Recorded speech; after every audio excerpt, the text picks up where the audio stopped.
Be sure to like, comment, and subscribe on YouTube, and follow us on Apple and Spotify podcasts, and rate us on Spotify and Apple podcasts.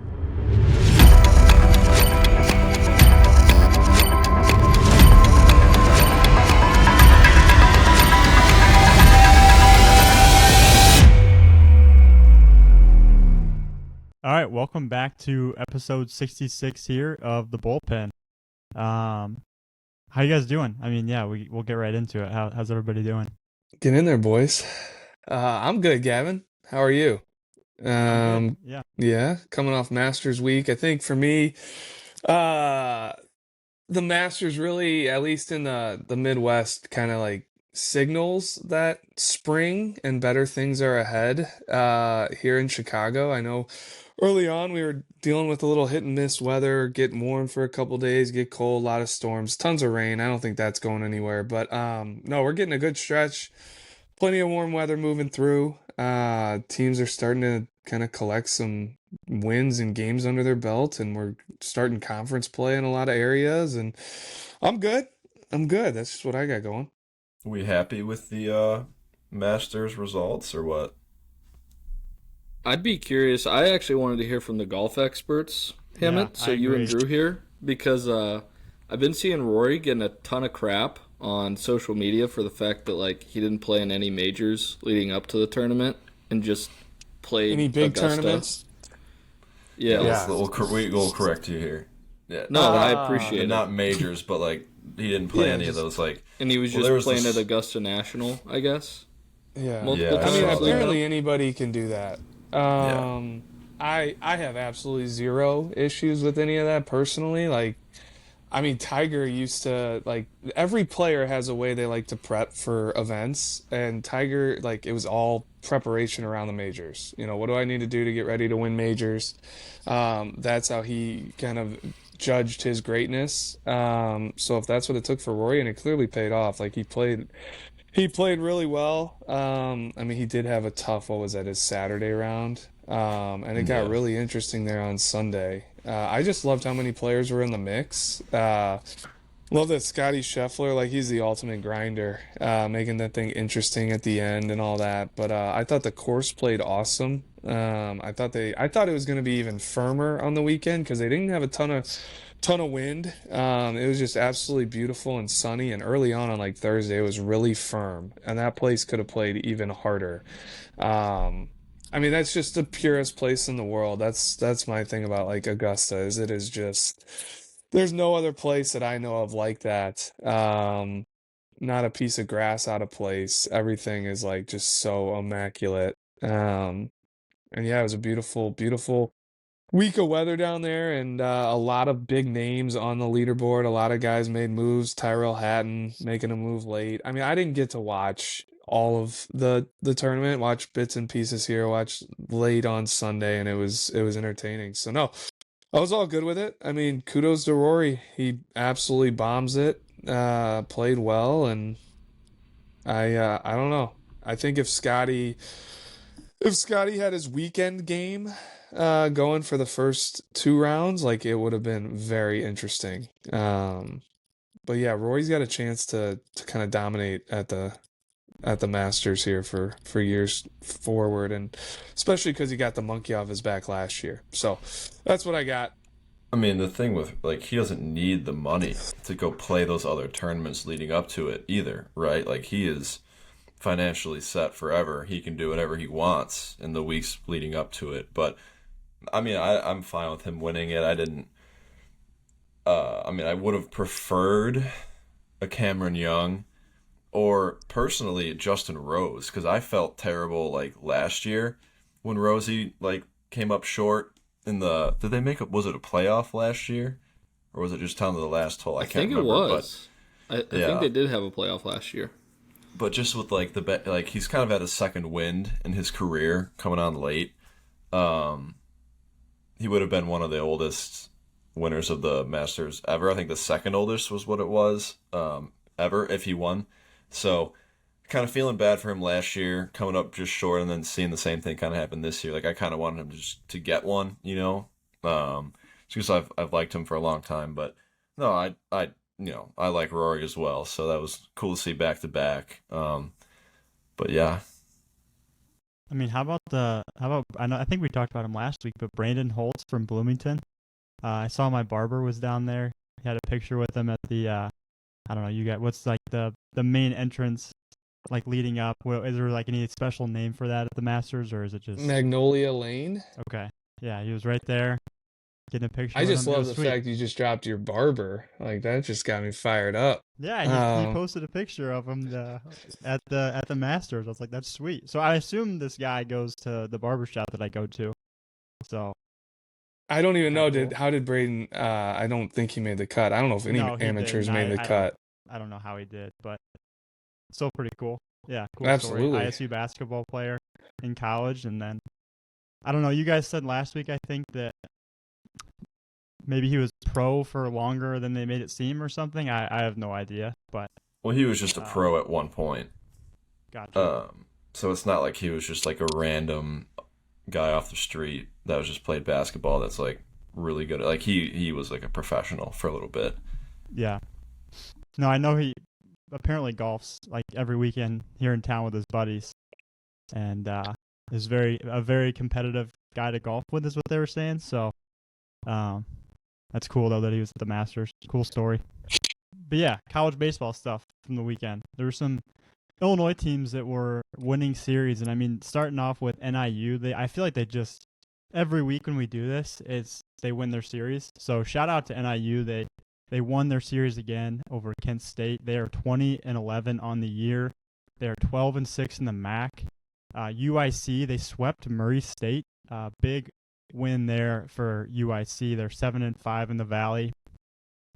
EIU swept Southern Indiana, so they are 21-11 overall and 10-2 in the OVC. SIUE right there with them in the OVC. They won their series over Little Rock. They're 19-16 and 10-2 in the OVC. And then Bradley, they won their series 2-1 over Valpo. And then a non-conference series, Illinois went 2-1 against New Orleans this past weekend. Well, I'm going to get in there. Like one thing I keep seeing that I want to mention. You mentioned Illinois winning their series against New Orleans, but Aiden Flynn.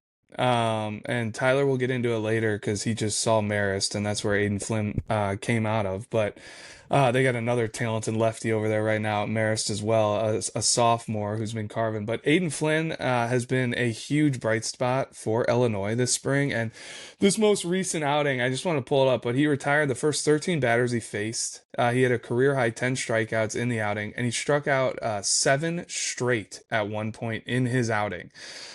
Which, if you're pitching Division I baseball and you're striking out 7 straight guys, that is some dynamic stuff, and really, really impressive to me.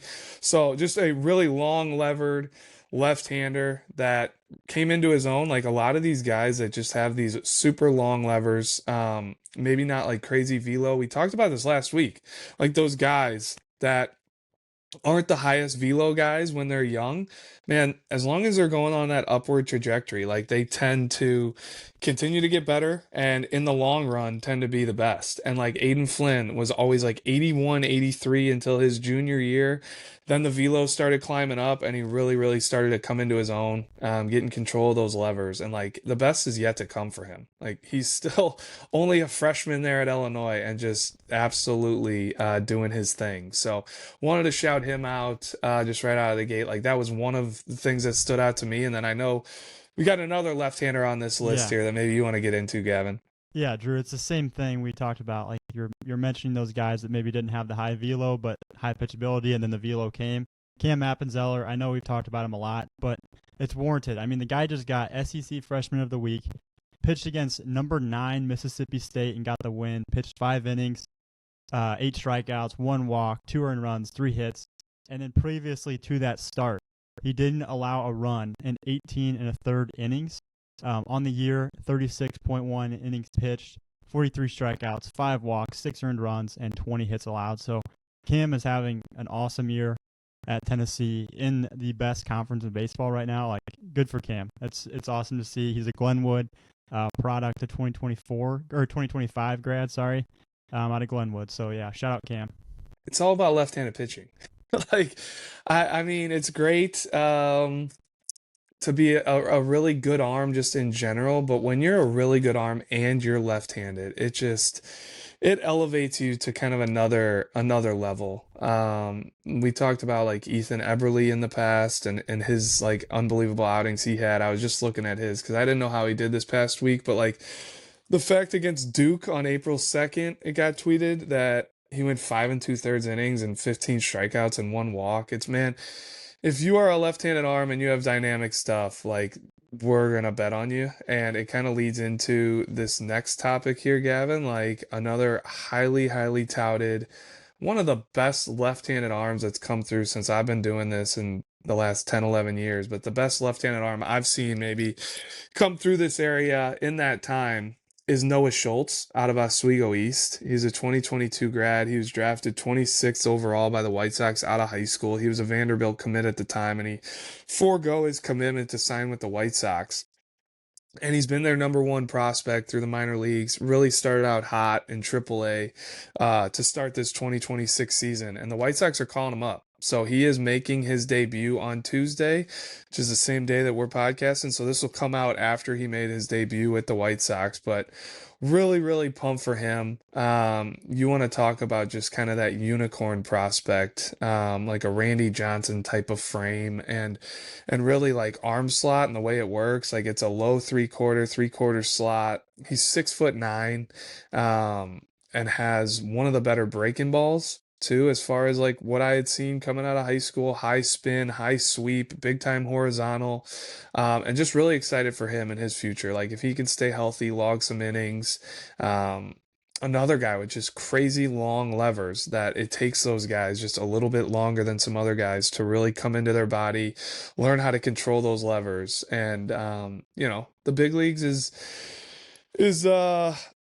it's a whole nother story as far as like kind of dominating in the minor leagues and seeing how that'll translate to the big leagues. You truly never know, but just really excited for him, and kind of the process that he's been on and the rise, and hope for the White Sox sake as well. And for guys like Nick and White Sox fans out there that this guy is a guy that can kind of bolster that rotation and be a top of the rotation kind of guy in years to come. So time will tell, but him making his debut for the first time, and hopefully Sam Antonacci will be quickly behind him, getting some time in left field there in AAA as well. And I think his name should be called up in the near future. But just another left-hander, another talented left-hander coming out of the state of Illinois and making the big leagues. So happy for Noah Schultz.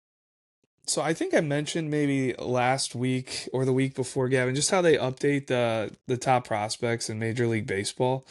And one that stood out to me, we mentioned Aiden Flynn being an Illinois product.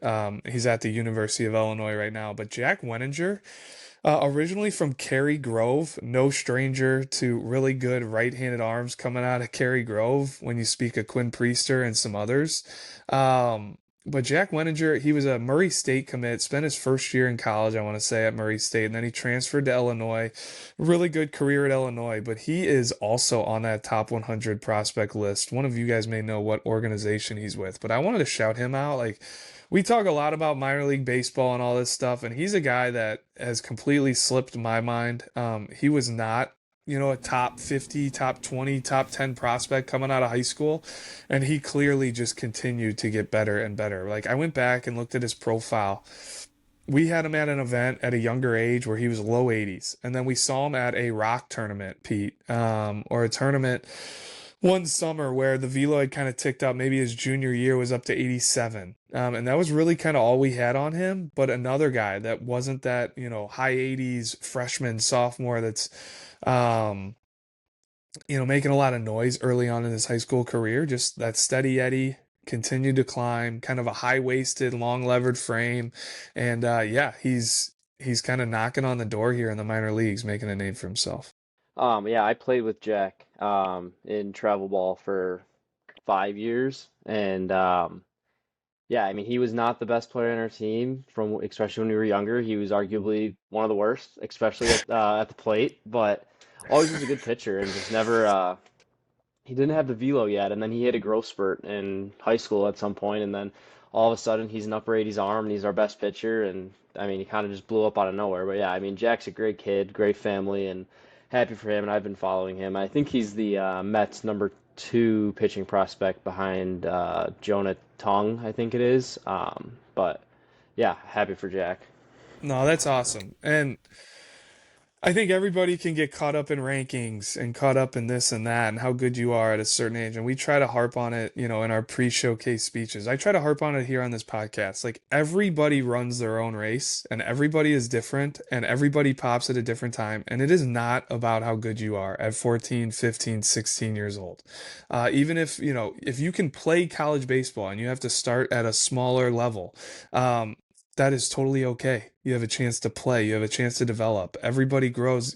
Maybe it's the first time you really develop, devote yourself to the weight room when you get into college or whatever it may be. But it's not about where you begin. It's where you end. And it's all about being on that upward trajectory. So those guys and those stories, I mean, Sam Antonacci's the same way. Like, that kid he was always a ball player and his tools continued to tick up year after year. And he's clearly a grinder and a super high baseball IQ. And I can't, talk about those stories enough because I just feel like that's what it's all about. It is very rarely the guy that's when he's 14 is the best player, is still that best player when he's 18, 20 years old. So anytime we can, spotlight those guys, highlight those guys, the rankings is an indicator. It by no means tells you, oh, this is how it's going to be down the road.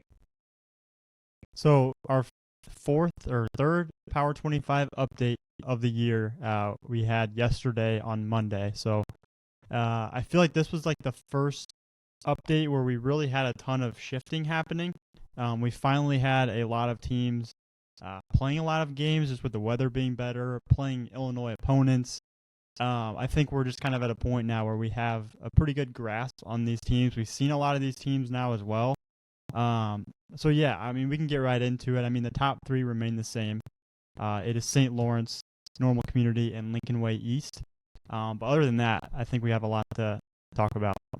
Huntley's up 4 spots, 10-1 on the year. They went 4-1 on the week. So yeah, it was a tough week. Just with like teams towards that top end with losses that make it tough. So we felt Huntley kind of fell. It made the most sense to have them rise to number 4, and then O'Fallon not far behind them up to number 6. They had a 1-0 week, and they're 11-4, jumping 4 spots. So one of the top teams in that St. Louis Metro East area, along with Triad, who's not far behind them, but right in front of them is Lockport, who another one where they had some really big wins on the week. They beat Sandburg and Homewood Flossmoor twice, so 2 ranked wins, but then they lost a game. So that's tough. They're 8-6 on the year. But then, like I said, Triad right behind them, 10-2. They're jumping 4 spots. They went 2-0 on the week.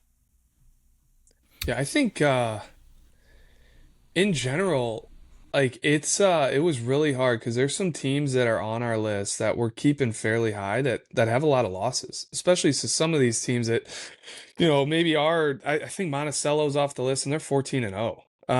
They're a team we're monitoring. They're a team we need to see. They're definitely making noise. They're a smaller school. We need to, get them, quality wins and level of competition is a huge, factor. And the eye test, like, how good is this team? Like, if they were to match up and their ones were to go against each other, like, how's it going to go? But, because Brother Rice, I mean, they're 6-7, but their entire, like, body of work on the season right now, almost every single game that they've played has been against a Power 25 type of team. And I feel like you mentioned Lockport, they're 8-6. They're at our number 7 team.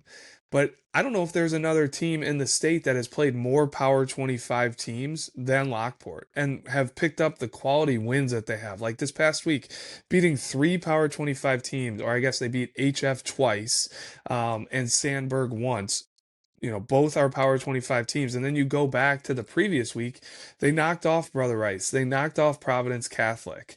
Their only loss that week was an extra inning loss in the WJOL to Joliet West in a great game against Joliet West ace. Some may say in Keegan Schwarting. I hope I have that name right. So, I mean, I know, Gav, you kind of opened it up like things are kind of sorting themselves out, but it doesn't make our job that much easier. Like, it is very hard decisions. Like anything, we just talk about rankings and them being an indicator. Like, these are just an indicator to, hey, early season impressions. These are some teams that we really like on paper. We really like via the eye test, and we really like the body of work that they've put together so far. But once again, like trying to get teams into the mix, we only added 3 teams into the Power 25. 3 jumped off, and there are a ton of teams like knocking on the door. So I thought this week maybe at the top wasn't very hard. Like St. Lawrence, Normal Community, Lincoln Way East, I really feel like they have separated themselves as far as like upper echelon playing really, really well.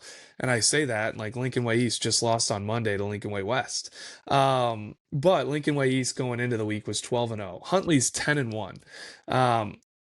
All of those teams look really good via the eye test as well. So, I mean, there are so many hard decisions to make when going through this. And there's a lot of teams on here that, maybe have a beef with saying, oh, well, we beat Lane Tech, or we beat this team, or we beat that team. But hey, maybe you did. But maybe Lane Tech has, more Power 25 wins than your one win over that certain team. So it's just, there's no perfect science to it.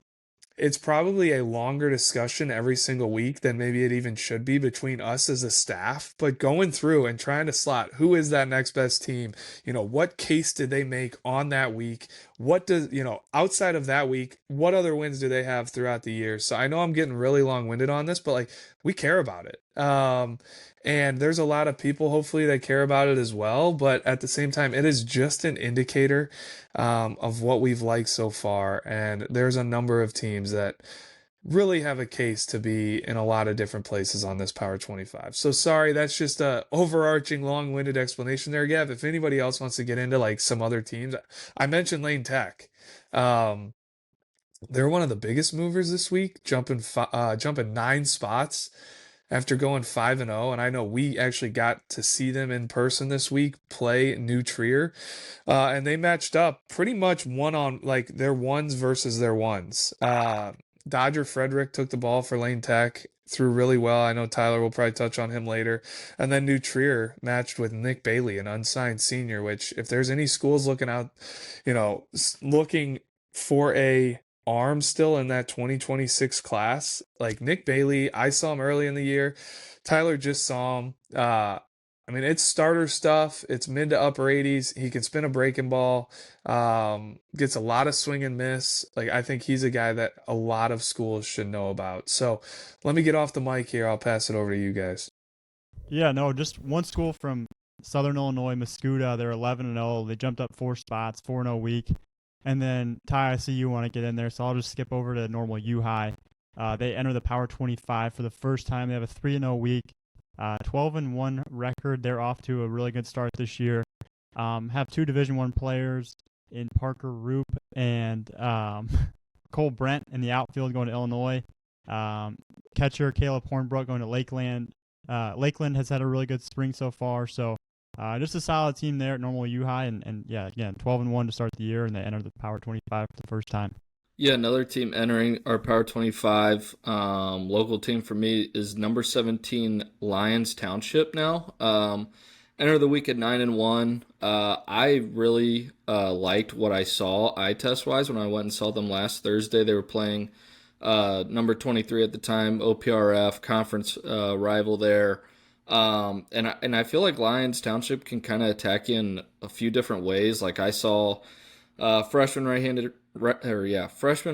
Tommy Cavalieri on the mound. Thought he threw the ball really well. I'll touch on him more later. But on top of that, like I didn't even see their best arm, arguably the best arm in the entire state. They have Jack Slydom at their disposal, who's only going to continue to get more stretched out.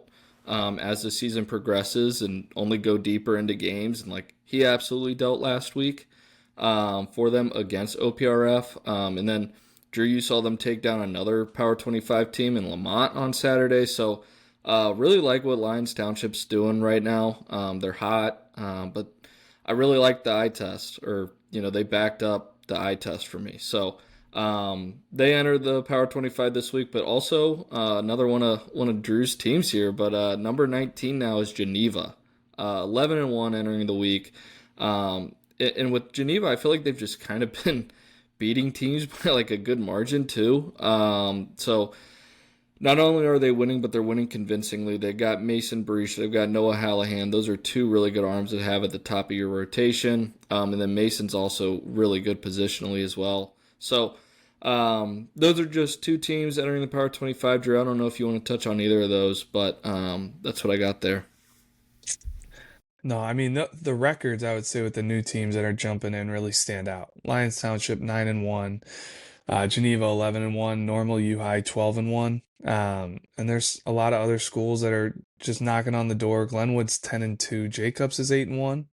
Who I saw play the first game of the season. They ended up beating Collinsville in extra innings and got a really, really good start from George Donzi. So there's a lot to like there with Jacobs. Lake Zurich has my attention at 7-2. Manuka's 9-2. We mentioned Monticello at 14-0 right now. Just a spotless start to their season. Prairie Ridge is another team that we need to get out and see, and I think we're going to try to this week. But they're 8-1. St. Rita is on our radar, 8-2. Teutopolis 11-1. And Gavin, you mentioned them last week, the plethora of arms that they have. And I think that's the big thing too that I like to look at is like, who do they have toeing the rubber? Do they have that like high end ace type arm? And then also, do they have depth that goes along with it? How are they going to hold up in a 3-game series? How are they going to hold up in a playoff run? And a lot of that gets sorted out when we get into these, conference series, when you have to throw 3 starters or 2 starters and have some guys, coming out of the pen. Like the depth really speaks when these teams have to play multiple days in a week. That's why, looking back like 2 weeks ago, what O'Fallon did playing 7 games in 1 week really stood out to me. They went 6-1 because you have to have a lot of depth on the mound to do that. And I like O'Fallon's pieces as well offensively. I think they've got a lot to like there. But no, that's really the main things I wanted to touch on with the Power 25. Waterloo down there 8-2 as well. I'm just kind of looking through our list, seeing what teams stick out to me. I don't know if there's anything you guys want to mention. No, I just wanted to add to Teutopolis because I was doing some digging into them. And to me, I mean, we've seen them and we like them. Again, you mentioned the arms, led by a guy like Davin Warman, who's doing it at the plate too. But you look at their stats on the year, and this is all this information is as of April 13th. They're 11-1. They had a 5-0 week, but they're outscoring opponents 100-13.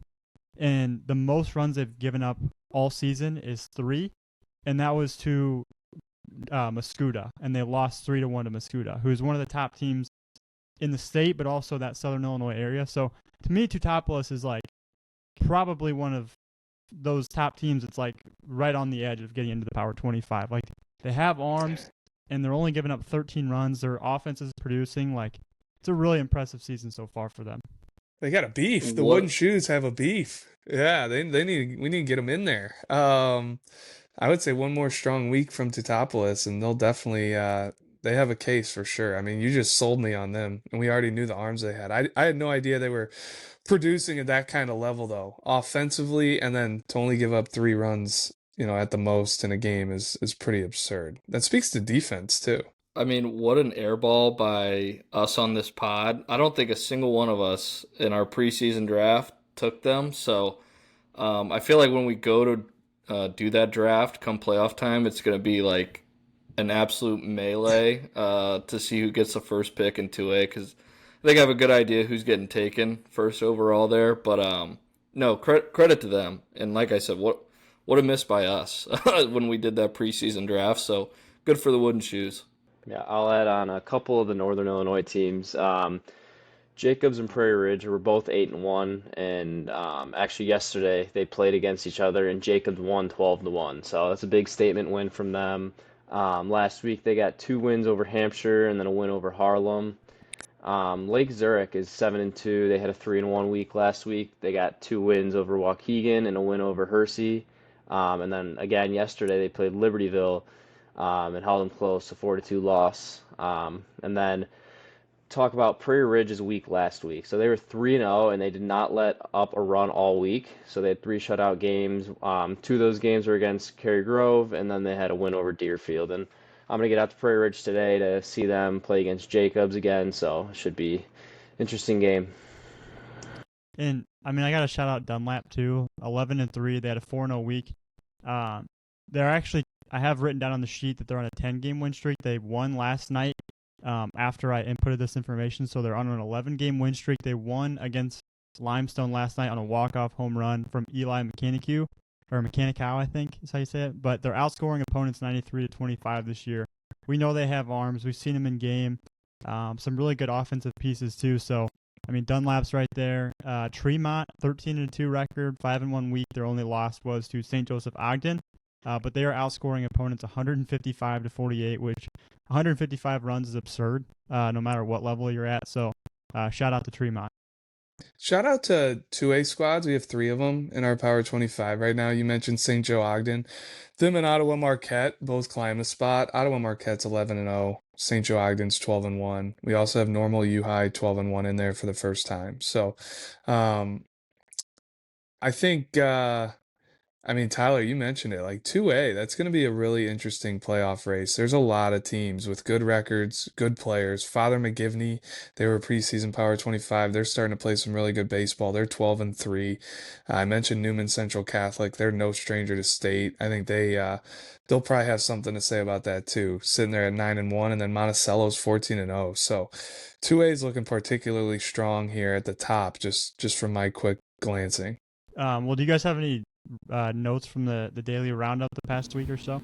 Yeah, I can lead us off here. I kind of went a different route here, but I just kind of want to shout out some schools and coaches in the state that I feel like consistently are sending us nuggets from their prior night's game. I know myself and Pete, we usually take care of our coaches submissions we get from across the state, and like I feel like we get a lot of the same schools on a daily basis, which again is a credit to them. And any coaches listening, if you want to guarantee like your previous game gets written up in our daily roundup, send in a coach's submission. For us, that's an automatic. We're going to write it up. You took the time out of your night after a game, whether you win or lose. Sometimes like we get losses sent in to us as well. Like regardless, if you want to guarantee having your game written up, submit it to us.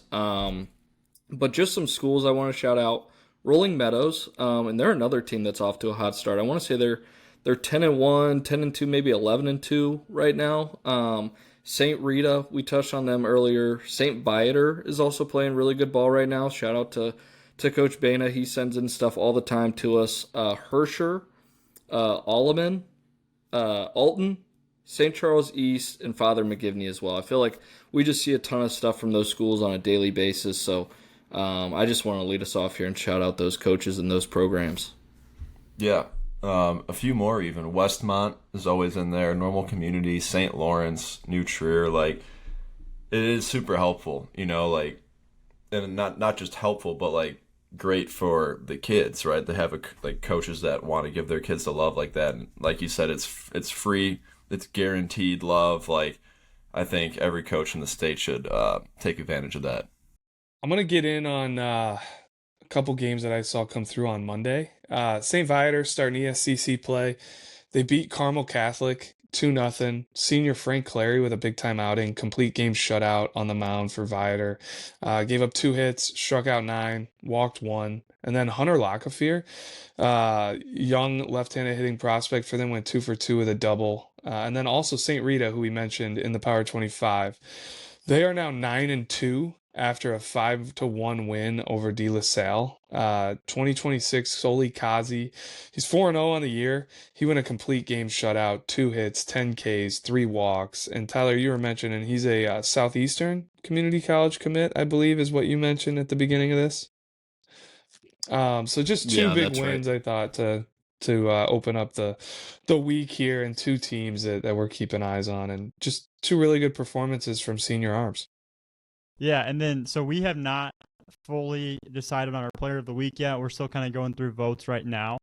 So we'll just get right into Diamond Notes. But before that, this will be out on Wednesday, so check out who the player of the week ends up being. It will come out in a story today on Tuesday, so just keep an eye out for that. But today on Wednesday, we will have the Diamond Notes coming out.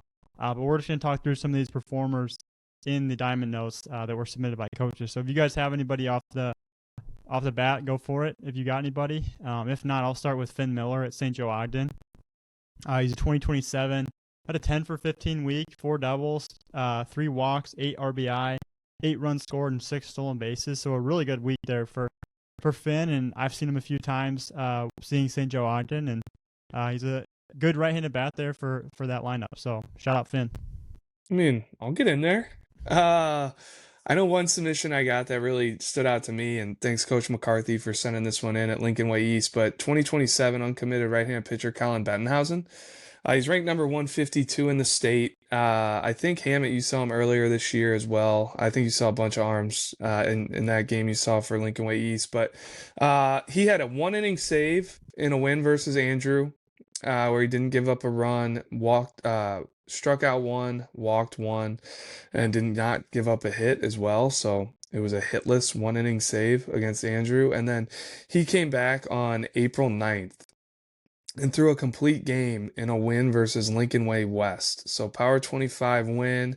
It was a shutout, struck out 8, no walks, only 2 hits. So on the week, he went 8 innings, 2 hits, no runs, 9 Ks, 1 walk against some really good competition. I got a couple good pitching lines. Jack Slidham.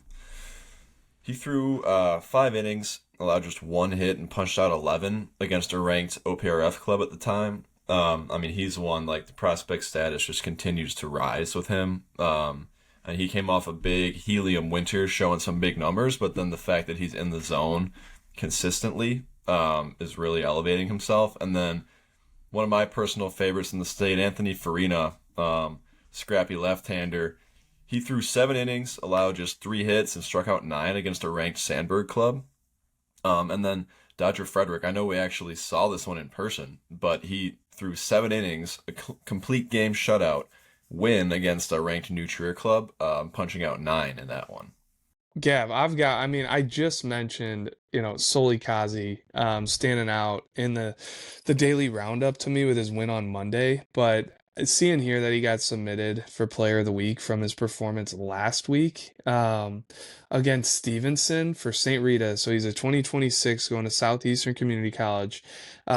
Pitched 6 innings against Stevenson, struck out 9, walked 1, gave up 4 hits, no runs. And on the season, he's now 4-0, but going into this, when this was submitted, which his ERA is going to be better than this, his strikeouts are going to be better than this. I can't do the math here off the top of my head to figure out the ERA and stuff, but when this was submitted, he was 3-0 with 20 innings pitched, 25 Ks, and a 2.45 ERA, which all those numbers improved after the outing he had on Monday.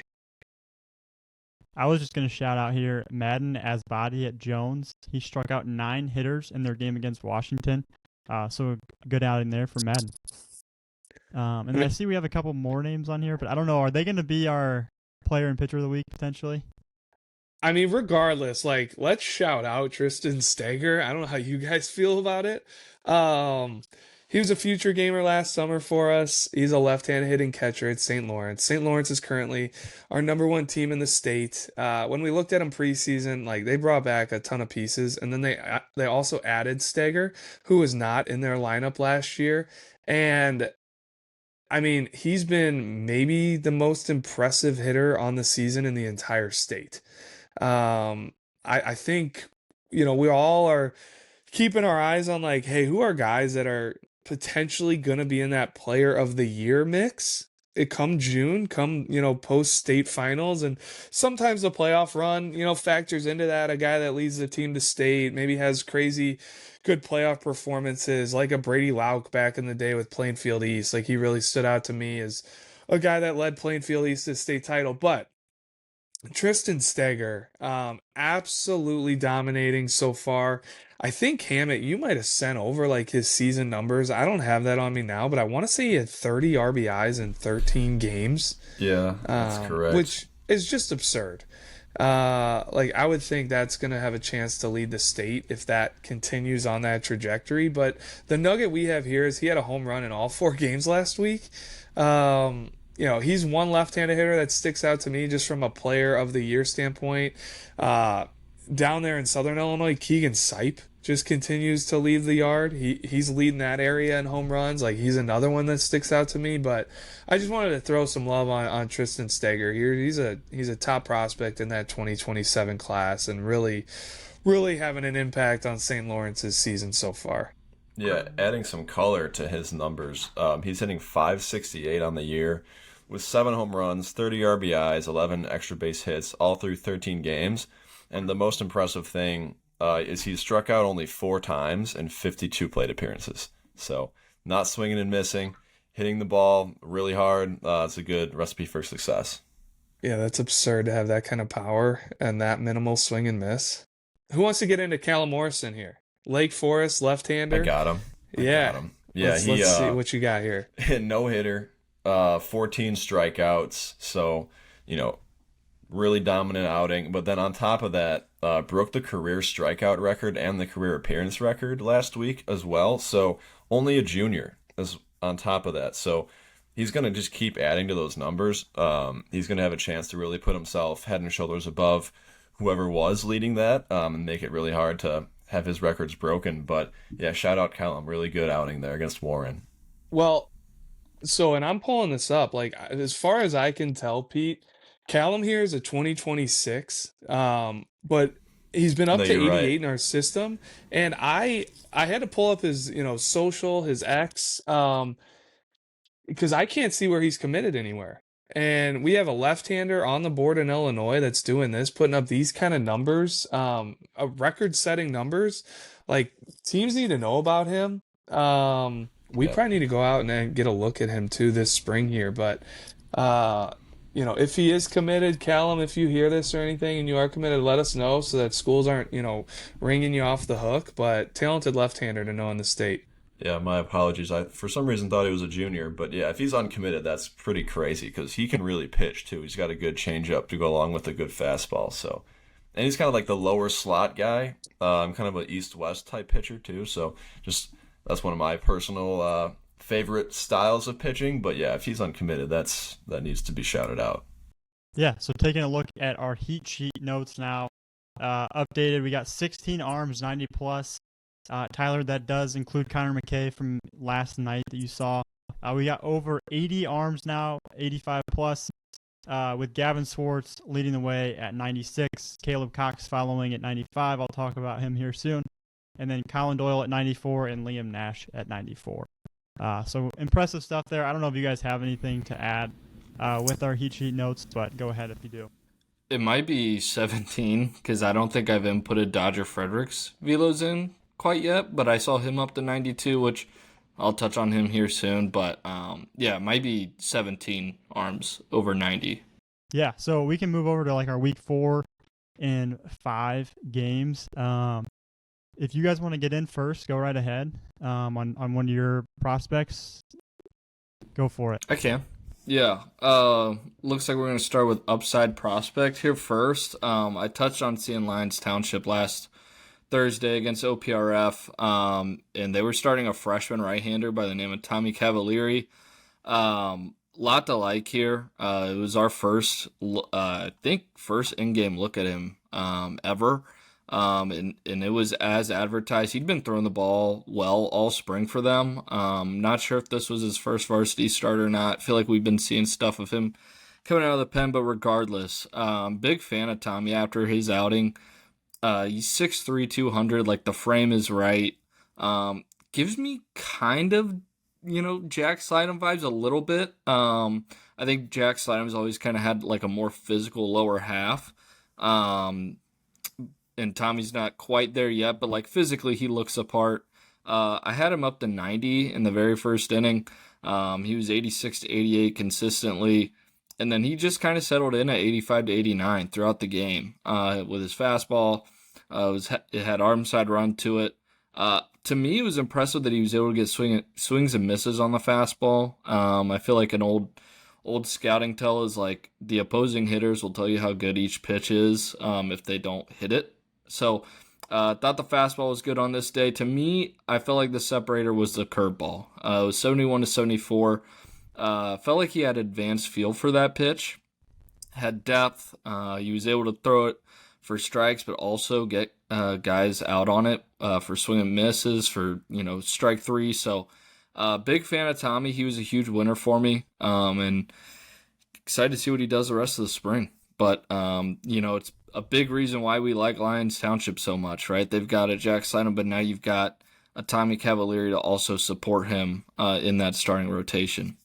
What I like to going off that is I was able to get a quick look at Lions Township. We were there to see an arm that I'm going to mention here in a sec, but just speaking on Tommy Cavalieri, he was taking pregame at third, Tyler, which I found interesting because he's starting weekday conference games for them as a freshman, but to let him then take pregame infield speaks to me like how they feel about him as an overall athlete, as a position guy potentially down the road, where maybe as he gets older he'll impact them in the lineup or something. I don't know. I've never seen him as a position player, but the body really stood out. Like he did not look like a freshman over there at third base. The arm played really easy.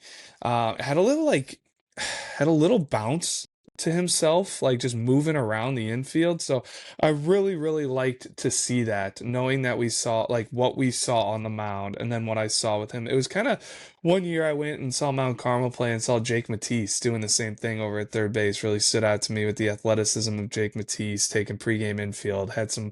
Had a little bounce and action to him, which is no surprise if you ever watch Jake Matisse, work on the mound. But no, one of the guys that I was there to see, we had, seen him pass in the past at summer tournaments and stuff up at the Rock, Rantoul, is Nathan Zdenovich for Lamont. He is a left-handed pitcher, ranked number 30 in our 2028 class. He's listed at 6'2", 160. It's a well-proportioned, like lean frame that's going to just continue to tick up as he gets older. He took a no-hitter into the seventh. Was really, really impressive throughout. Like I don't even want to give his final line because it doesn't speak to what he did throughout the whole game. Like he was a tough luck loser in the game, but I really like what I saw just from an upside, like this being the upside prospects section. Like, I don't think he's anywhere close to where he's going to be. It's really, really clean and repeatable down the mound. Same with the arm action, just the draw out of the glove. It's a high 3/4 slot and it's a clean arm and it's got some quickness out front. Fastball was up to 85 early, sat like basically 82, 83 for much of the outing. When I went back there in the fourth, fifth, it was anywhere from like 80 to 83. But kind of like what you said about Cavalieri with the breaking ball, like that was a separator for me with Zdenovich. Could really, really spin it. Was 72, 75. RPM wise, it was like 2200 plus and had some really good bite at times. Like I think as he gets older, he'll develop a little bit more feel landing it for a strike. Wasn't really a pitch that he was throwing early and often to like get ahead of hitters and then burying it down late. Like as he continues to refine his craft with that, like it's only going to improve his prospect status. But the action was really, really good. I love the intent he threw it with as well. And then he showed a changeup at like 80-81. So it's a 3-pitch mix. Really gives me starter vibes. Ended up striking out 6 in his 6 1/3 innings pitched. He's just a guy that like I presently am a fan of, and I just think, man, by the time he's a senior, like sky's the limit for Nathan. So really good look at him, and at both Lamont and Lions, like it was a well pitched game, tough game. Not a lot of hitting going on in that game. I know you saw some more bats kind of come to life when you saw Lions Township, but some just really good stuff coming out of that. Yeah, my upside prospect is Caleb Cox. a 2026 at Springfield Lutheran going to Northern Illinois. And the thing that stands out is really just his frame. Like, there's not many kids that age that look like that with the levers, the high waist at 6'5", 198. His fastball was like anywhere between 85 and 92. He was up to 94, 95 early. Curveball was 75 to 78, and I really liked that pitch. Thought it was sharp, 11.5 shape, had good depth, and really like showed feel for the pitch. And then also threw a changeup at 73, had some sink. Finished the game with 9 strikeouts over 3 2/3 innings pitched. Walked 4, allowed 1 hit and 2 runs. But I think the thing with Caleb is there's so much more upside, which is crazy to say considering he touched 95. But like in just the polish overall, there's so much more upside to come, I think, in that repertoire and his ability to consistently land the fastball for strikes. Like, it's a very good mover. It's loose. It's easy. He's got a quick arm. I like the off speed. And now it's like really just polishing everything up and making him a complete pitcher, and really getting that velo range more consistent at 89 to 92, touched in 93, 94, 95, whatever it may be. But really impressive look. Like, there's not really a ton else to say about him. I feel like it was just there's a ton to dream on with that kid. So it was really impressive. Reminds me of all these long levered lefties that we were talking about to open the podcast. Like, would not be a surprise 5 years down the road to see Caleb Cox doing some really, really big things at whatever level he's at. And then looking at our uncommitted name to know section here, I'm going with Beckett Weber at Normal Community. He's a 2026, an unsigned senior. I really liked it. 84 to 87 with the fastball. And I like the mover. He moves really easy. It's simple, and he repeats. I thought he attacked hitters really well, threw a ton of strikes, especially early, like in the first, second, and third innings. The curveball, I thought he had a really good feel for the pitch, consistently landing it like in and around the zone, getting swing and miss, throwing it for strikes, ability to throw it for strikes in the 0-0 count, like just a really impressive outing for Beckett against Geneseo. He was pitching against, who has some pretty potent hitters in that lineup. You know, guys like Keaton Ariano, Cale Whitaker. So really impressed with Beckett. 70% strikes in the game. Tossed 5 innings, struck out 9, didn't allow a run, only walked 1 and allowed 1 hit. So shout out Beckett. So I'm over at Lamont. I'm watching Lions Township. Another guy we really wanted to see that we had not seen this year was uncommitted junior Zane Schneider. And for uncommitted name to know, like, I think he fits this category the best. Like, I think he's a guy that coaches should be on and could really have a big summer if he's on that kind of circuit, getting seen by schools. He's 6'4", 195 pounds. The frame is kind of the first thing that I noticed. And then what I really liked, and I'm trying to, anytime you talk about prospects, figuring out, the words to go along with what you see is always like never the easiest thing sometimes, but I feel like everything he does on the field, he does with ease and with like some inner confidence that, has nothing to do with tools or anything like that. But just watching even the way he approached pregame, like nothing is rushed. He's never in a hurry. And for the size that he presently has, like I think he's going to get more physical down the road. Like I think he's going to be a really, really impressive looking prospect from a frame standpoint when he's 22 years old. Like I think he could add 25 pounds of muscle and really turn into a physical type like specimen. But he's taken pregame. He's got actions for that size. That's another thing that I think stands out for me. I really like the way he presents the glove and the mannerisms that he has moving around the infield. The arm plays easy. It played really accurate. Like I think he has a chance to be a well above average third base defender. And then like what kind of spoke to me even more was in the game, a runner was trying to stretch it to third base. And the throw comes in, he's at third base, and it is a tough, they're playing on dirt at Lamont. I know a lot of these games now we're getting on turf, not dirt. And I think it's a heck of a lot easier playing infield on turf. When I was coming up, playing shortstop, like I never played on turf. I'll never forget the one time I got to play on turf, and it was an absolute game changer. The confidence you can have knowing exactly what the hop's going to do, but he handled this in between hop like it was nothing. Picked it, put the tag down, got the runner out, and it was like an everyday routine play for Zane is the way that he made it seem. And those are the things that, at least for me, really stand out in a game. Guys that make things look easy, guys that play with confidence, guys that are never in a hurry, and guys that do just things with little effort. Because the swing is the same exact way. The way he tracks pitches, he's ready to hit, but there's not any major, he's not jumpy at the plate. He's tracking the ball deep into the zone. He's got strong hands. I saw him walk and I saw him fly out twice. He lined one ball out hard to center field. I don't think he's anywhere close to kind of where he's going to be either down the road as he just continues to get stronger, to where the bat right now strikes me as like a gap to gap doubles guy.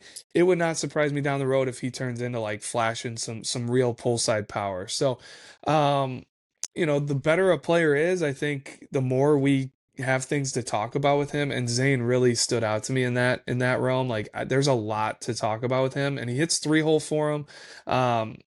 He's a guy I want to get another look at this spring. Like I want to get another look at, see if I see the same thing again, because I had not seen Zane. I don't know if I'd ever seen him in game.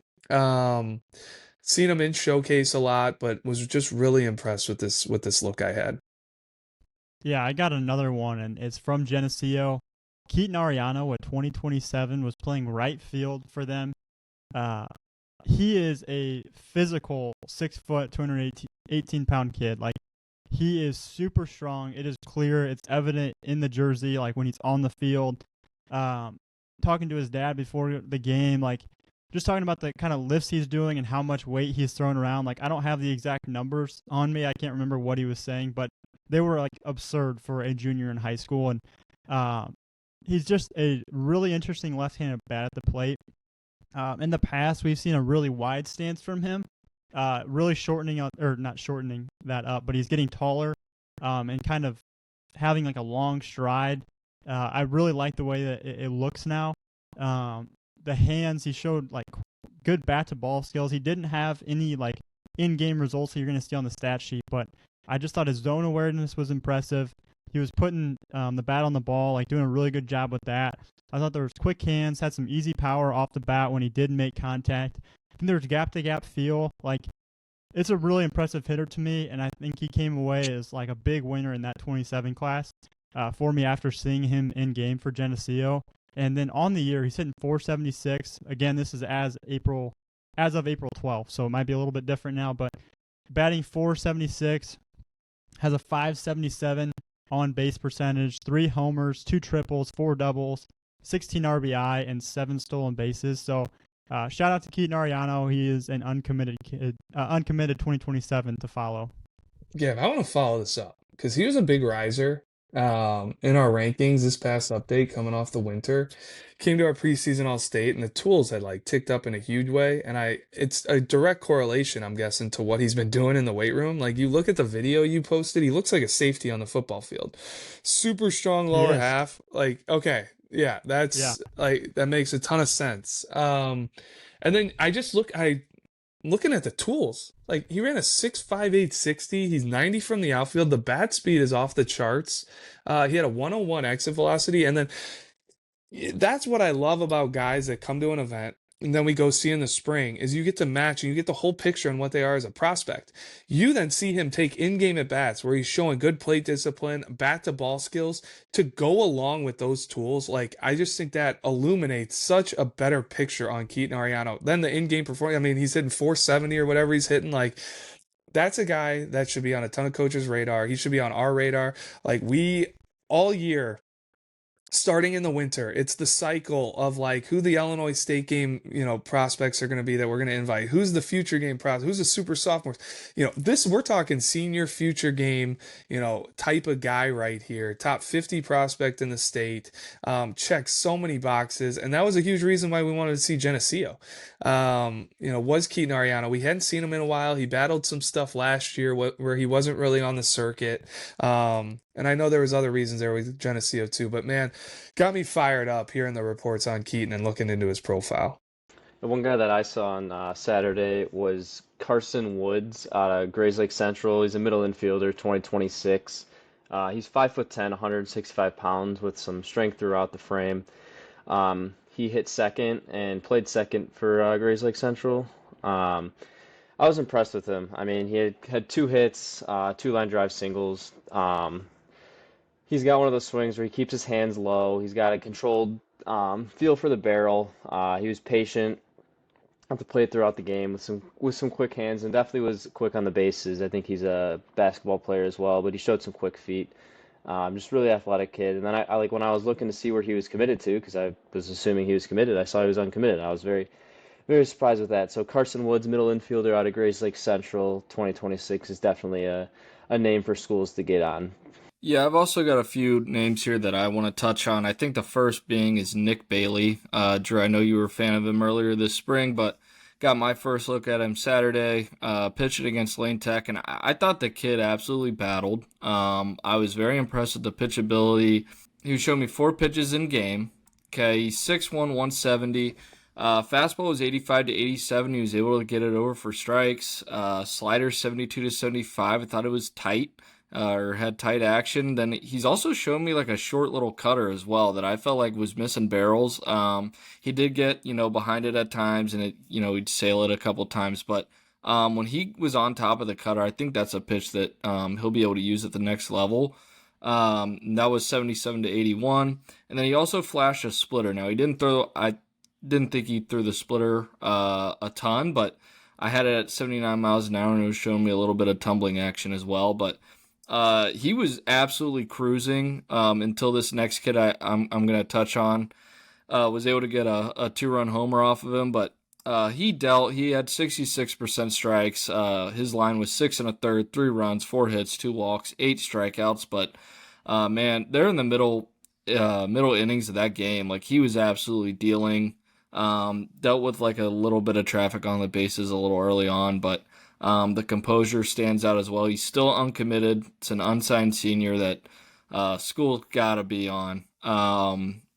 It's a kid that, in my opinion, should not still be unsigned. But this next kid I want to touch on from that same game is Miles Mazanowski, a first baseman out of Lane Tech. He's an uncommitted 2027. Physically, he stands out. It's 6'2", 210, physical build. Playing first base for him, and I was really impressed. It was I want to say the top of the 5th there over at New Trier, and runner on, and man, he just kind of muscles out a ball out the left, and like the wind isn't blowing out or anything that way either. Like, I just felt like it was really strong hands. He's a right-handed hitter. Like, I would think he'd even tell you, like, I don't even think he got that on the barrel. Like, he just absolutely muscled that baseball out. But really impressed. I like the at-bats he took throughout the game as well. So, Drew, I see you're unmuted. What you got? You just don't see high school guys that have the strength to muscle out home runs. Like, Yeah. You could see that in college, these guys that are super physical. But no, I mean, you mentioned it, like, that just speaks to the bat strength. And I was looking at his profile, like, he's just got loud tools, like arm strength, bat speed, bat strength. And that was a big game there, like a big moment for him to do that as well. Yeah. And I want to say he's a pretty good arm for Lane Tech as well. I know we've seen him up on the mound. Drew, I don't know if you got those numbers in front of you as well. 91 is, like, we've had him up to 91. So We're talking maybe like a potential 2-way guy. And just another reason why we like Lane Tech so much. Like, they got multiple guys throwing in the 90s, and he also impacts them with the bat. Yep. So that's what I got with Miles. And then last night I went over to Nazareth Academy, saw them take on Marist. I'll have a few guys to touch on from this game, but an uncommitted standout is right-handed arm Connor McKay. He's a 2026 unsigned senior. Really impressed. Like, this was a guy we had at our senior future games. He was awesome there. He just continues to produce for Naz. He's 6'3", 195. Early on, I had the fastball up to 93. He pitched more at 89 to 91 throughout the game, but I was impressed with, like, just the fast. It's not, a flat fastball. It's got some sink to it. He was able to get swings and misses on it. And then when he gets on top of his slider at 78 to 82, like I think that's a really effective pitch for him. It was flashing some hard bite to me at times. And then he also showed me a changeup at 88. So he's got, a little bit of a feel for three pitches, but he punched out 6 over 4 1/3. Thought he hung in there well against Maris. Probably not his best outing so far this year, like from a stat line perspective, but prospect wise, there's a lot to like here with Connor. And I'll leave the schools nameless, but there were definitely some schools out there to watch him last night as well. I just wanted to pop in here with one more guy that impressed me from an uncommitted standpoint. Unsigned senior Matthew Ciesla. I don't know if I'm pronouncing that correctly, but he's the catcher, 2026 at Lamont, hitting their 5-hole. He stood out to me on a day where there weren't a ton of like loud barrels and great, it just like wasn't one of those games where you saw a bunch of amazing swings and hits and all that stuff. He took some of the better at bats that I saw on the day. I like the way he's sets up in the box. He's got some hitterish tendencies to him. He's got a little rhythm, and it's a loose swing that like works up the middle of the field. It looks like there's some polish and some feel there. Had a ground ball back up the middle in his first at bat, and then I thought he did a nice job behind the plate. Like gives Lamont a true backstop back there. Presented pitches well. In between innings, it was like 209 to 212 consistently on the bag, and I really liked it. Like there were a couple times where he got on top of the baseball, got out front, and that ball had some true carry to it and like a little downhill plane and tilt, which to me is like the true indicator of what you're looking for from a catcher. It's great to have arm strength, but like if you're 3/4 as a catcher and sinking that thing, like that's no good. This thing played like a true catcher arm that you'd want, and there were a couple times where it was like not head turning, but like really stood out. So Matthew Ciesla, 2026 Lamont catcher, should definitely looks like a college player to me. And I did some digging because I thought like there's always these 26s these days with late into their senior spring, like most are committed, or at least like it makes me now have to like do some digging, and I was not able to find a commitment on him. So as far as I know, he's still uncommitted. So let's look at some gamers from last week. So prospects with the best in-game performance. Right off the bat for me, unsurprising, you got Max Heineman at Normal Community. He's a guy that for the past few years here in Bloomington Normal, he's been a consistent right-handed hitter at Normal Community. 2 for 2 in the game against Geneseo with 3 RBIs, 2 runs scored and a walk. Like he's always Mr. Reliable in that lineup in situations that you got a guy on second base and you need to get a run in. If Max is at the plate, he knows how to hit and get it, get that run in. He's usually going right field to the gap, up the middle. Like he's just a very, very good hitter with good bat to ball skills. And then Gavin Michaels. Max is committed to Illinois Chicago. I don't think I mentioned that, but Gavin Michaels also in that game, leading off for Normal Community.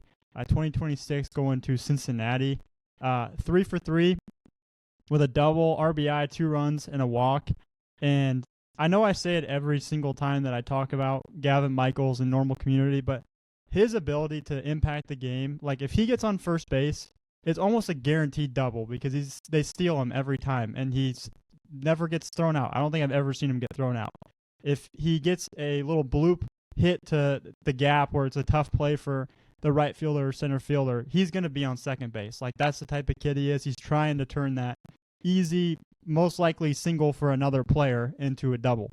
The amount of times he gets on third base, if he gets on base at all, it's absurd. The kid just impacts the game in so many ways. So he gets on, he's their leadoff guy. You got Max Heineman coming up right after him, knocking him in. Same thing, you got Drew Stevens later and right after Max. Like Gavin is just a very impactful player, and when you get on base, if he gets on base like he did the other day, 3 times, he's most likely going to score all of those times. So 2 gamers there for me, and Gavin Michaels and Max Heineman.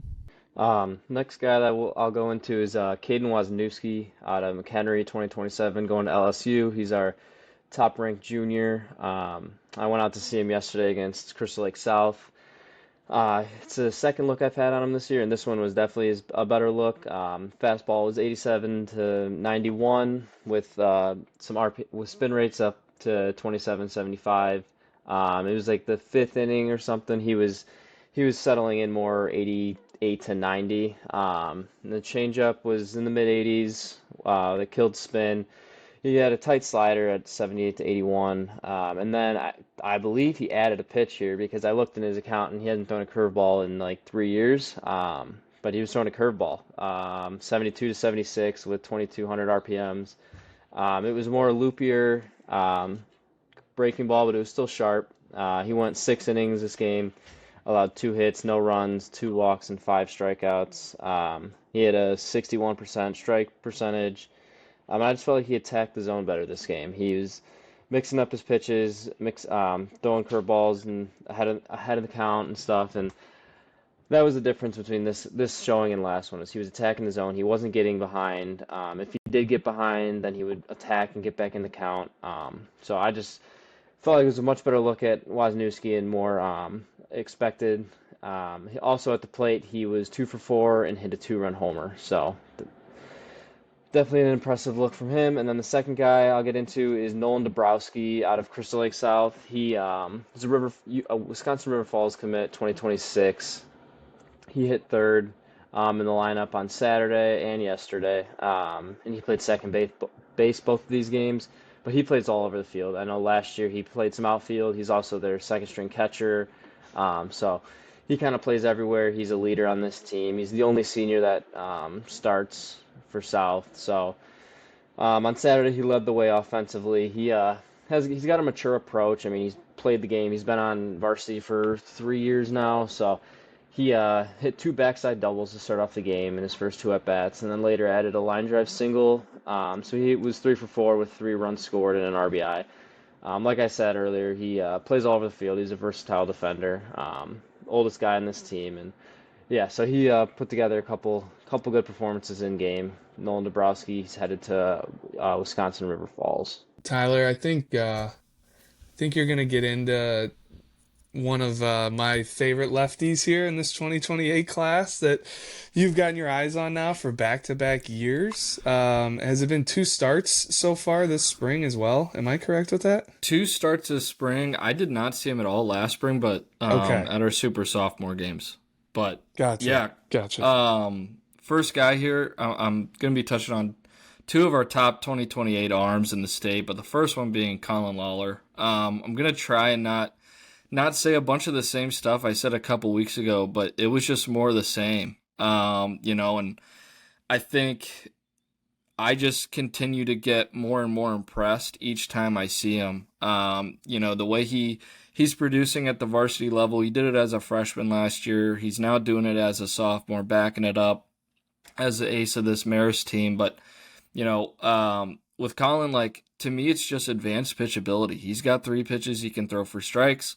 Really, whenever he wants, he can go to any pitch. He's got the fastball. It was 82 to 85, touching 86. I know we've touched on his fastball a bunch on this podcast, but just his ability to be deceptive with it. It's got that ride in the zone.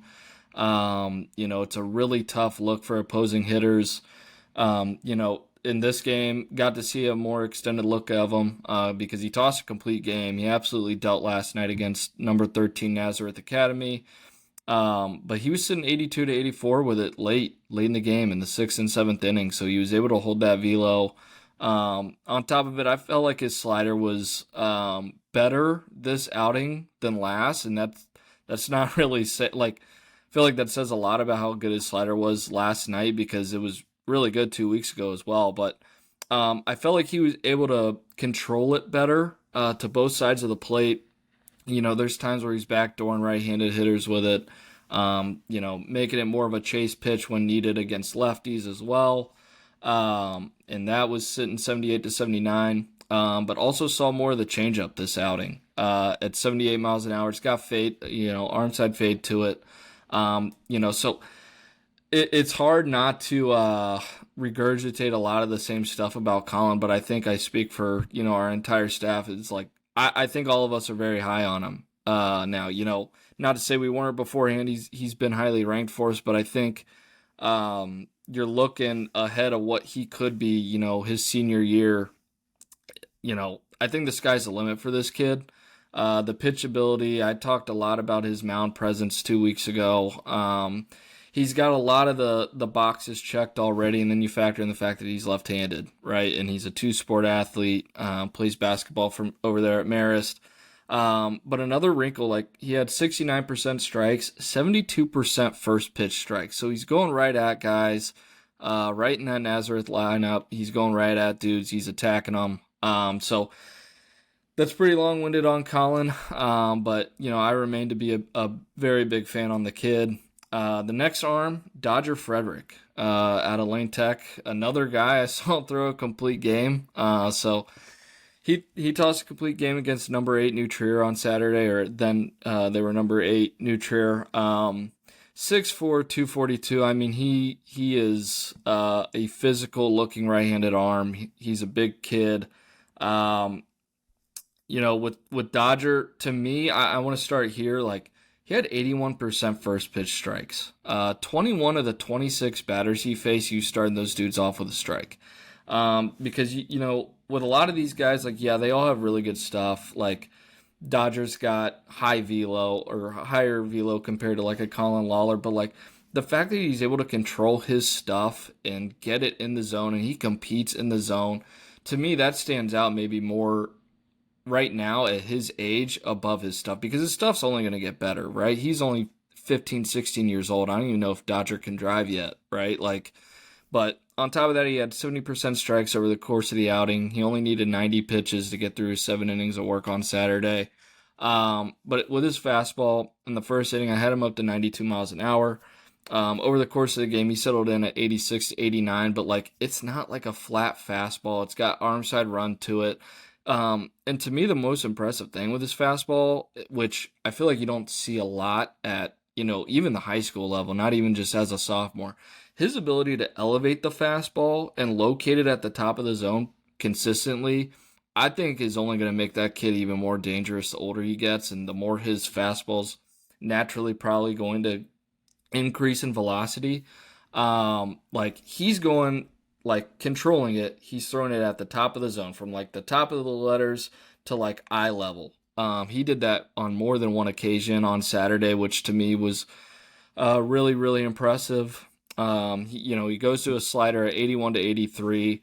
Didn't go to it a ton, but when he needs it, he's got it, right? He can go to it. He's got it in his back pocket for swings and misses when he needs to go to it. So his final line, earned the win, 7 innings pitched, no runs, 4 hits, just 1 walk, and 9 strikeouts. So that's 2 years in a row now where, I've gone out to see Dodger, and all that kid's done in front of me is pitch his tail off. So really love what I'm seeing with these 2028 arms so far this spring. So it's getting me more and more excited for future games in July. I think we're going to have, I know we were all really excited last year, but man, the arms we have in our 2028 class, it's really exciting, and I think it's going to make Lake Point a ton of fun this summer. So I've got one more name to know. I think a couple of us have some other names to add here, but just one more name that didn't really fit a category but had to talk on. I'm going with Cale Whitaker, a senior at Geneseo, Blackhawk junior college commit. I believe he recently committed at the beginning of April, but he's a very physical frame, 6'3", 210 pounds. Talking to their coach before the game, he was telling me, hey, keep an eye on Cale. He is very good bat to ball. He doesn't strike out, not a ton of swing and miss, and that's exactly what I saw. Left-handed hitter, very fluid, handsy swing on the barrel throughout the game. Again, I think he only had 1 hit, so not a ton in the stat sheet, but he was on the barrel. You're not getting him out by strikeout or swing and miss. So really impressive there from Cale. Just had to mention him as a 2026 from Geneseo. Another guy to know is catcher Jackson Lee, 2027 out of Crystal Lake South. I saw him on Saturday, and he hit a homer. 6'1", 170-pound frame. He's the 4-hitter for the Gators. He didn't allow a stolen base, so he looked good defensively. I was impressed with that. And like I said, he hit a homer. He's another guy that works with some low set hands. He's got an open base with some rhythm pre-pitch. But he showed some strong hands throughout the contact. He was at an event in the fall and he's pretty athletic catcher. I mean, he ran a 6.74 60, but definitely a backstop for the schools to know out there. Yeah, I'd be remiss if I didn't find a way to talk about Landon Tomey when we talk through our games. Highly touted. He's our top player in the 2026 class, getting a ton of draft love. I just continue to be so impressed with the bat. Now, last night, hand up, he was 0 for 3, but it's the at-bats, and when he makes an out, it's the impact on the baseball even in his outs. Like his first at bat, it's a hard ground out to second. His second at bat, he nearly leaves a yard opposite field for a loud fly out to left. And it at times it's he just is kind of flicking the ball too. We've talked a lot on Landon's ability to impact the baseball. His bat to ball skills, to me, are what separates him as a prospect. Drew, I think, called this probably 2 or 3 years ago, maybe even 4 years ago now, when he was a freshman. But the power is only going to come as he gets older, and the level of impact he's put on the baseball just over the course of my looks at him. This is now the third spring I've gotten to see Landon. It's just really impressive. At shortstop, he's got athletic actions over there. The foot speed continues to tick up as well. Him running on the bases, to me, that's only gotten more better over the years. Really like Landon still. I know he didn't have the sexiest stat line from last night, but still remain very in on the bat. Well, we even talked about it before the game. You were going to see Naz. We needed to see Landon Tomey. He was facing Colin Lawler. So it was one of those, going into it, we know it's going to be a tough left-left matchup. Who knows what the results are going to be, but I think it speaks even to Colin Lawler. Getting Landon Tomey out 3 times, arguably the best hitter in the state. So really, I mean, I'm kind of happy we saw Landon have to, face one of the better lefties in that class. I think it gave us a really, really good look at him rather than just facing some stock righty, that maybe he's 80 miles an hour and not totally testing him. Yeah, so my final topic here is underclass follow, and I am going with Cameron Cox, a 2029 at Springfield Lutheran. The build, it's long levers, high-waisted. We don't actually have a actual height and weight listed for him. If I had to guess, anywhere between 6'3", 6'4", probably 180 pounds, 170 pounds. But Cameron is the brother of Caleb. Their dad played AAA baseball. So a lot to like there with the bloodlines and the frame. When he's on the mound, he moves just like Caleb. It's very similar. Looks a little more raw, not as loose and polished and easy as Caleb is right now. That's as expected. He's a 2029 that has levers like that. It is definitely going to be hard to kind of understand your body at that age. The velo, it's not going to stand out right now, but I don't care. He's a 2029 that moves really well for a 29 and has long levers and a ton of upside in the frame. And the bloodlines, the relations, his brother, his dad, he's going to get better. I don't care about the velo right now. We'll see what happens as he continues to progress through high school. But 20 pitches in the game, threw 15 for strikes, struck out 3 in an inning of work. So really impressive stuff there for Cameron, and he's a guy I'm going to follow throughout his high school career. I just want to shout out the starter for Lions when I saw him on Saturday, Charlie Danaher. He's a 2027. Threw really, really well. Lamont's, a power 25 team. Fastball stat low 80s, basically 80-81. He's got a little bit of a funk to the delivery that causes some deception, and he's a low 3/4 guy. But he really struck me. There's not a lot of times you go to a game and a guy truly understands who they are as a player. And he has a intimate knowledge and feel for who he is as a pitcher. He sinks it, and every single pitch was down in the zone. All of his misses were below the zone. I was really, really impressed by just his overall compete, his understanding of who he is, what makes him good. And he lived down in the zone. He threw a little tight little breaking ball off of it and battled throughout his start for Lions Township. Like, if that's, a guy that Lions can turn to, like, he's going to keep them in games. He's going to compete. And that's a guy that as a teammate, and as a coach, like, you can get behind Charlie Danaher. A lot of big pitches and big spots. You could clearly tell he likes to compete. And I think in today's day and age, like, we don't see enough of that. We see, hey, a guy, walks 8 guys, they get off the mound, and as long as they touched 89 or 90, they're fist pumping. He's the exact opposite. And it was really refreshing to watch him pitch. And I just want to shout out Charlie Danaher. Yeah, this last guy I want to touch on, Drew, you kind of touched on why we like Lane Tech so much. Off the top, right, they have currently our top ranked arm in the 2028 class and Dodger Frederick, who I touched on, but they also have our top overall prospect right now in the 2029 class in Paris Head. My first ever look at Paris, and I could not be more of a fan, specifically defensively. The actions stand out. He looks very comfortable at shortstop for a freshman. He made a really impressive backhand play in the very first inning. It was kind of like a touchy subject during the game. It was like a downer line drive. It was debated whether it was caught on the fly.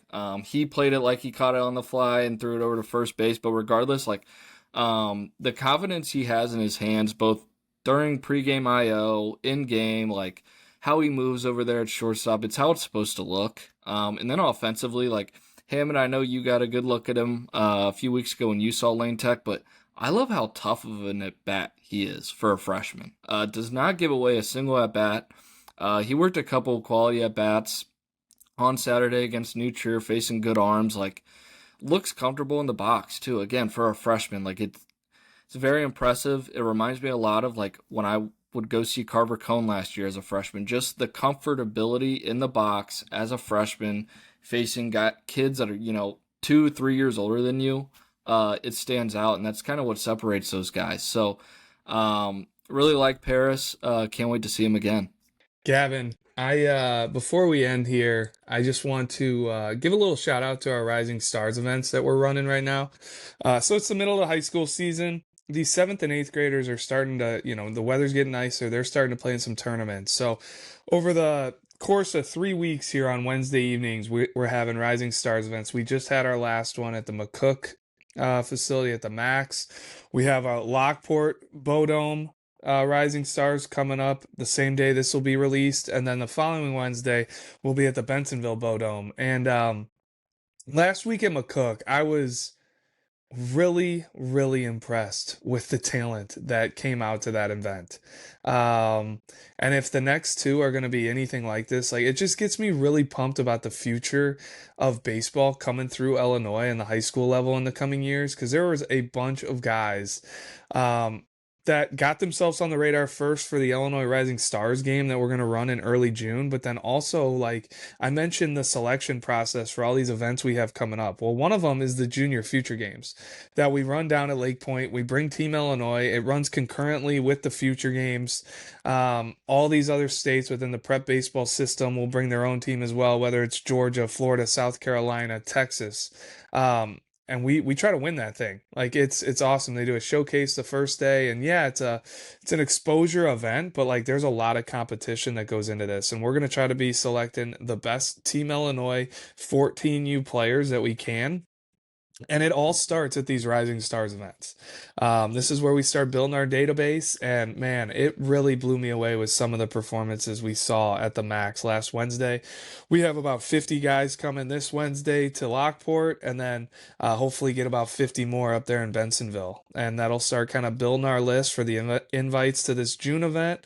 We'll also see guys at tournaments this summer at the 14U, 13U level. But yeah, I just wanted to shout it out because I was...